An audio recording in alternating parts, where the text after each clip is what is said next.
नमस्ते दोस्तों। आशा करता हूं आप सब अच्छे होंगे।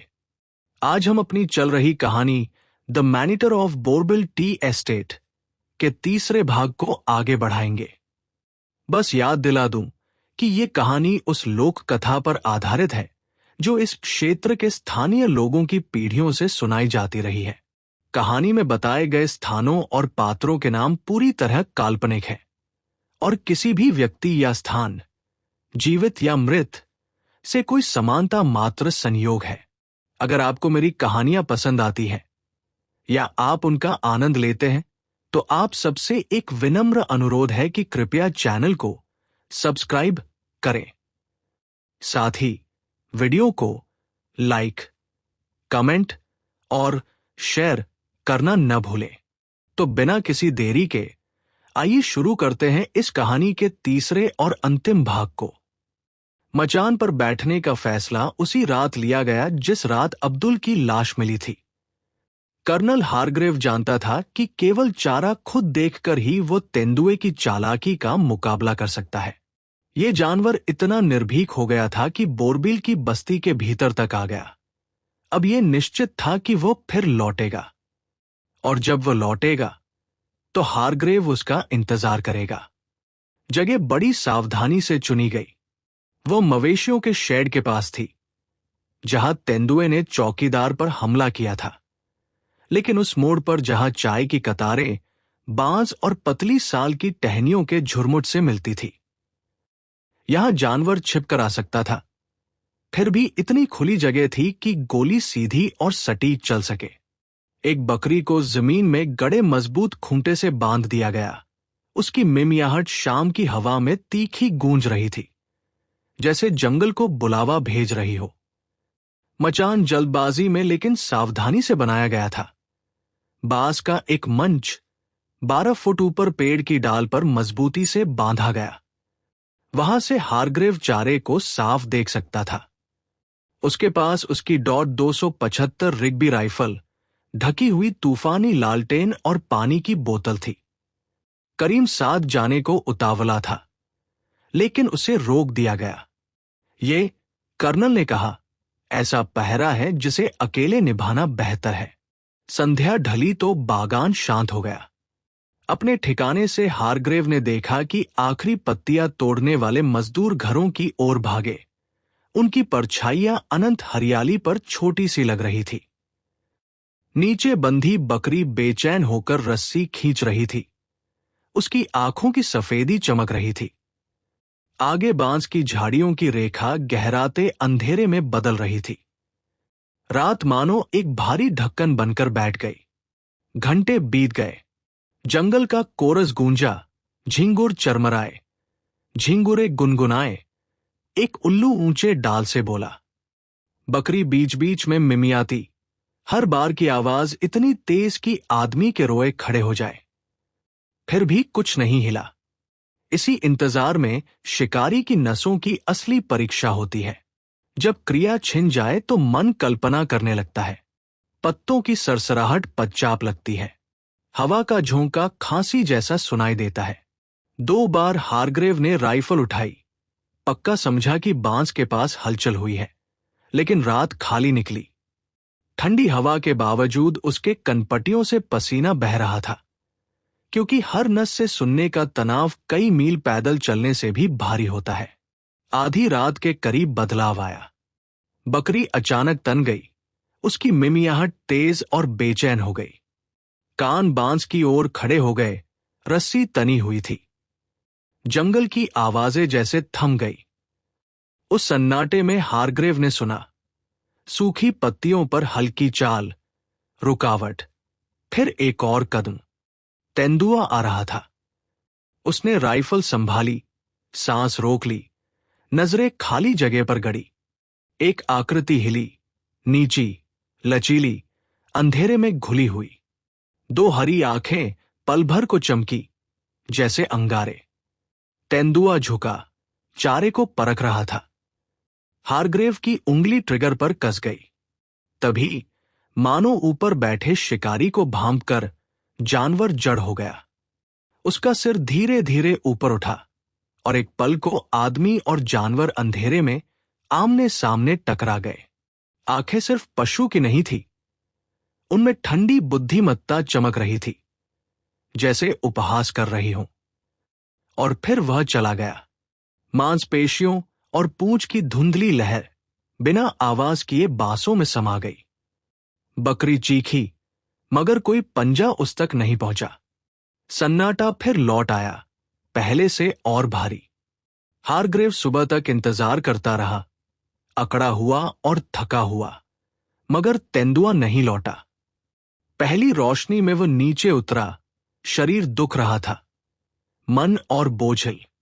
चारा जस का तस था, जमीन पर कोई नया पगमार्क नहीं, जैसे जानवर केवल ये दिखाने आया हो कि वह आ सकता है, और फिर गायब हो गया ये साबित करने कि वह किसी इंसान की योजना का गुलाम नहीं।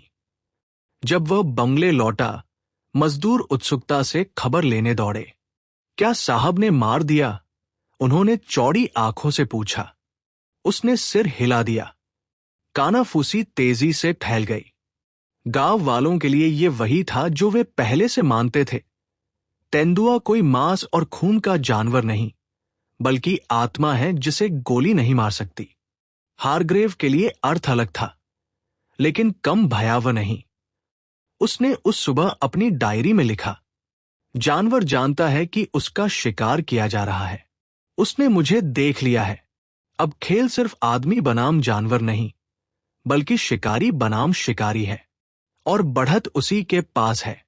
हर नरभक्षी के जीवन में एक ऐसा क्षण आता है जब शिकारी और शिकार के बीच की रेखा धुंधली हो जाती है। तब तक जानवर केवल स्वभाव और अवसर से मारता है, और इंसान बंदूक और साहस के बल पर उसका पीछा करता है। लेकिन जब कोई दरिंदा अपने दुश्मन का सामना करके उसे खाली हाथ लौटा देता है, तो वो बदल जाता है। वो शिकारी को उतनी ही गहराई से देखने लगता है जितनी गहराई से अपने शिकार को देखता था। उस क्षण से यह द्वंद्व एक तरफा नहीं रहता, ये एक खेल बन जाता है। और बोरबिल में तेंदुए ने खेलना शुरू कर दिया था। मचान पर असफल पहरेदारी के बाद अजीब घटनाएं होने लगी। एक शाम, जब हारग्रोव करीम के साथ दूर की चाय की क्यारियों से लौट रहे थे, तो उन्हें गर्दन के पीछे एक सिहन सी महसूस हुई, जैसे कोई उन्हें घूर रहा हो। वे रुक गए और छायाओं में टकटकी लगाने लगे। झाड़ियों की कतारें स्थिर पड़ी थी, उनकी चोटियां ढलती रोशनी में हल्की चमक रही थी।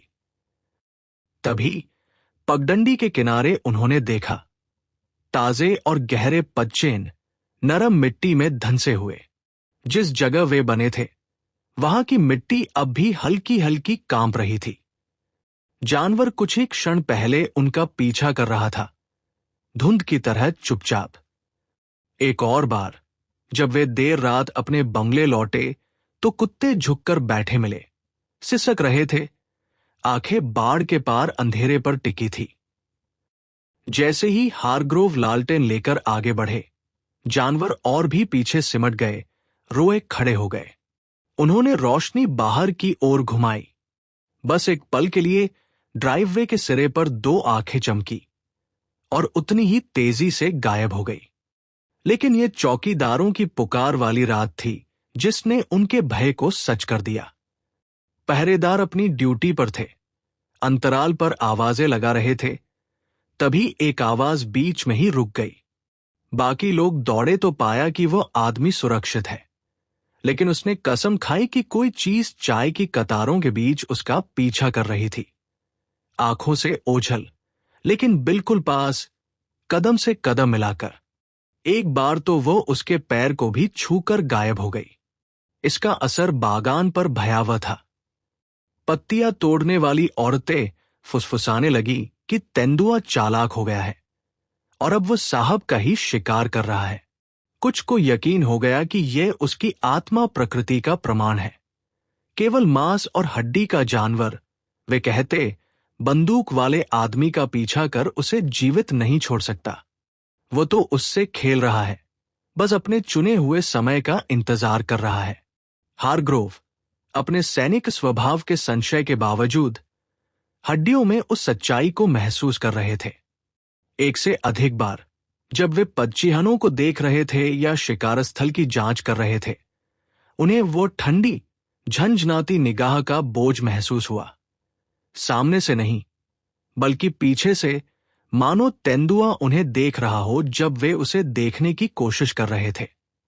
दुश्मन का युद्ध भूमि पर सामना करना एक बात थी, लेकिन जंगल के अपने घर में किसी जानवर द्वारा इस तरह परखा जाना, तौला जाना, यहां तक कि खिलौना समझा जाना, यह बिल्कुल अलग था।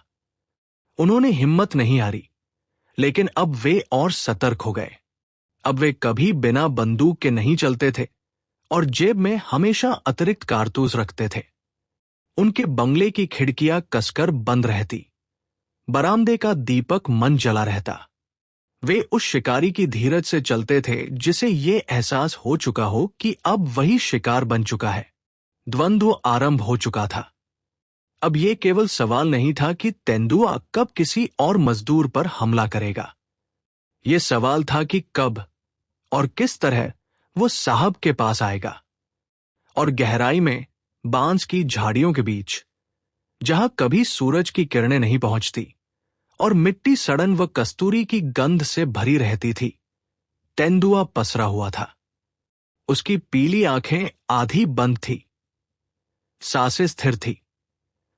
उसने साहब को परखा था, उसकी धैर्यशीलता को चखा था और उसे इस खेल के योग्य पाया था। जब वो फिर हिलेगा तो न बकरी के लिए होगा न चौकीदार के लिए। वह केवल इस द्वंद्व को संतुलित करने के लिए होगा।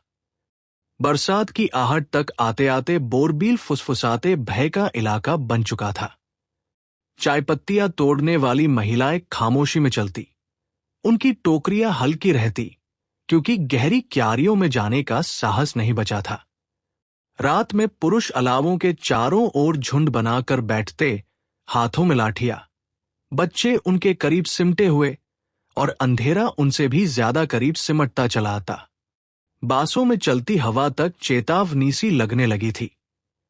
हरग्रोव जानता था कि अब इंतजार का समय बीत चुका है।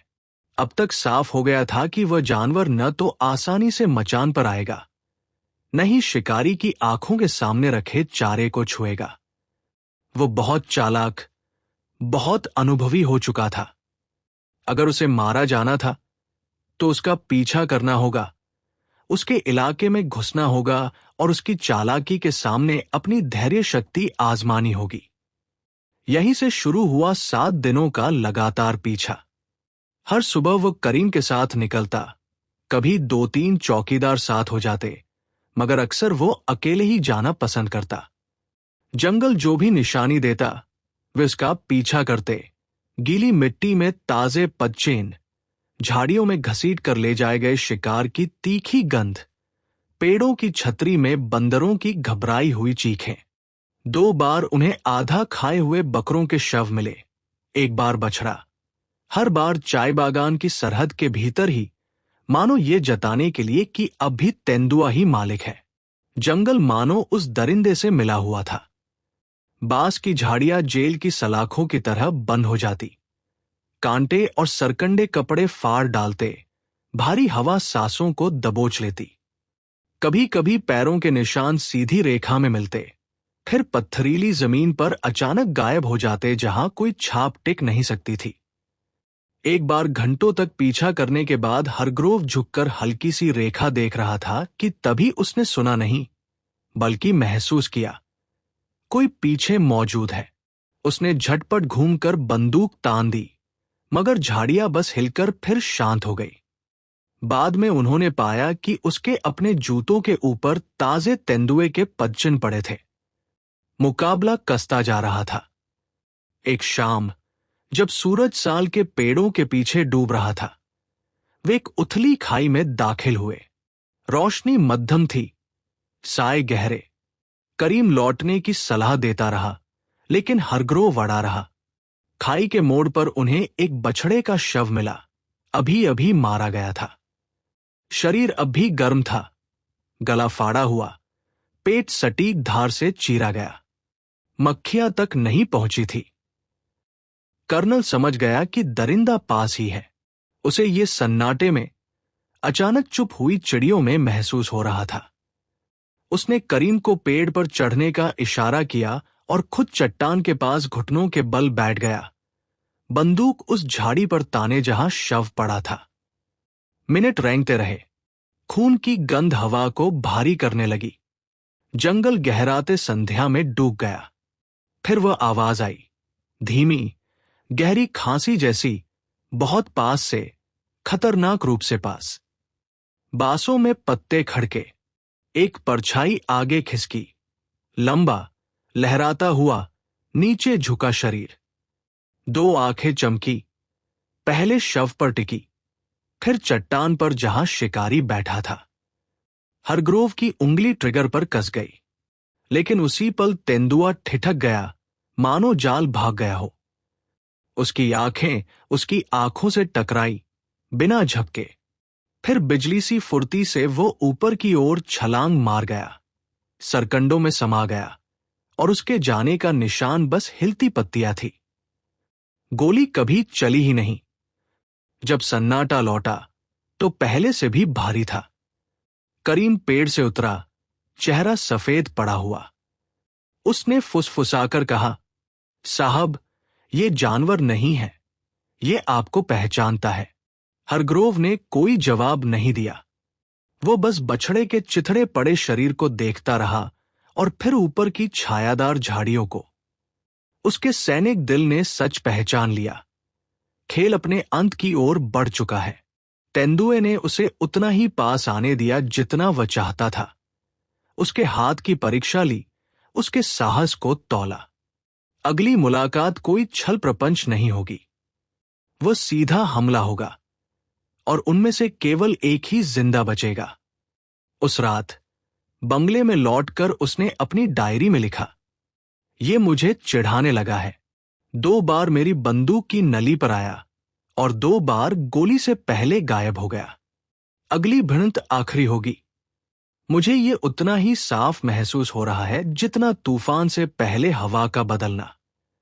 और जब मजदूर पंक्तियों में दिए टिमटिमा रहे थे, लोग धीमी आवाजों में प्रार्थनाएं कर रहे थे, क्योंकि वे भी महसूस कर रहे थे तूफान आने वाला था। बछड़े की हत्या के तीसरे दिन की शाम को यह द्वंद्व अपने अंत पर पहुंचा। दिन भारी था, बादलों से घिरा हुआ, मानो बरसने की धमकी दे रहा हो पर बरसा नहीं। हवा को और भी भारी और स्थिर बना दिया। चाय के बागान में एक पत्ता तक नहीं हिला। पत्तियां तोड़ने वाली औरतें आधा मन लगाकर काम कर रही थी। उनकी सोच बस चमकती आंखों और ताजा पैरों के निशानों पर अटकी थी। कर्नल हारग्रोव के भीतर सैनिक जैसी शांति थी। यह राहत नहीं, बल्कि युद्ध से पहले की तैयारी थी। सांझ ढलने पर करीम ने आकर खबर दी, उत्तरी नाले के पास बंधी बकरी रात में खींच ली गई थी। रस्सी दांतों से कटी हुई थी। जानवर ने मजदूरों की झोपड़ियों से बस पत्थर फेंकने जितनी दूरी पर ही दावत उड़ाई थी। वह दिन ब दिन और भी निडर हो रहा था। यही जमीन इसने चुनी है, हारग्रोव ने बंदूक उठाते हुए कहा, तो फिर यहीं इसे खत्म करेंगे। वे अंधेरा गहराने से पहले ही निकल पड़े। पीछे करीम और एक चौकीदार थे। आगे कर्नल लंबे और स्थिर कदमों से चलता गया।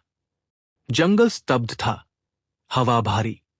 वे नाले की घुमावदार राह पर चलते रहे, बांस की झाड़ियों और साल के काले तनों को पार करते हुए। मिट्टी नरम थी और ताजा पगचिन्ह साफ दिख रहे थे। हर निशान गहरा, हर कदम सोच समझ कर रखा गया। एक मोड़ पर, जहां नाला दोनों किनारों के बीच संकरा हो गया था, कर्नल रुक गया। वहां जमीन उखड़ी हुई थी, पत्ते बिखरे थे और बकरी का आधा खाया शव पड़ा था, गला फाड़ा हुआ। चारों ओर मक्खियां भिनभिना रही थी। कुछ पल उसे देखकर वह किनारे पर चढ़ गया, जहां से पूरा मैदान साफ दिखता था। एक चट्टान के पीछे बैठकर उसने बंदूक घुटनों पर रख ली। करीम और चौकीदार को उसने पीछे भेज दिया, क्योंकि वह जानता था सही वक्त आने पर जरा भी हिचक के लिए जगह नहीं होगी। रोशनी ढलकर गोधूली में बदल गई। झिंगुरों की आवाज पहले गूंजी, फिर थम गई। साल के ऊंचे पेड़ों में एक लंगूर ने चेतावनी की तेज, फटकार जैसी आवाज निकाली, जिसे कोई शिकारी कभी गलत नहीं समझता। हारग्रोव की सांसें धीमी हो गई। उसने बंदूक उठाई और निशाना मैदान पर साधा। चीतल की परछाई की तरह तेंदुआ आया। एक पल जमीन खाली थी, अगले ही पल वो वहां था। लंबा, लचीला शरीर, झाड़ियों से सरकता हुआ, कंधे झुके, पूंछ झटकी। उसका रोए सोने जैसे काले धब्बों से भरा हुआ, जो ढलती रोशनी में लगभग गायब हो जाता था। वह ठिठका, सिर उठाया, नथुने फड़फड़ाए। फिर उसकी आंखों ने बकरी के खून की हल्की चमक पकड़ी और अंधेरे में हरे दिए सी चमक उठीन। पर वो शव की ओर नहीं बढ़ा। वो झुककर बैठ गया, मांसपेशियां तनी हुई। उसकी नजर सीधे उस चट्टान पर जमी थी, जहां कर्नल इंतजार कर रहा था। उसी पल हारग्रोव समझ गया, तेंदुआ बकरी के लिए नहीं आया था, वो उसके लिए आया था। हमले की शुरुआत आंधी की तरह हुई। झपटने से पहले का झुकाव और फिर छलांग। बस एक धड़कन में पूरा फासला तय कर लिया। उसका गर्जना चीर कर सन्नाटा फाड़ गया। हारग्रोव की बंदूक उठी, निशाना अटल था। भले ही नाड़ी तेज धड़क रही थी। 15 गज पर उसने गोली दागी।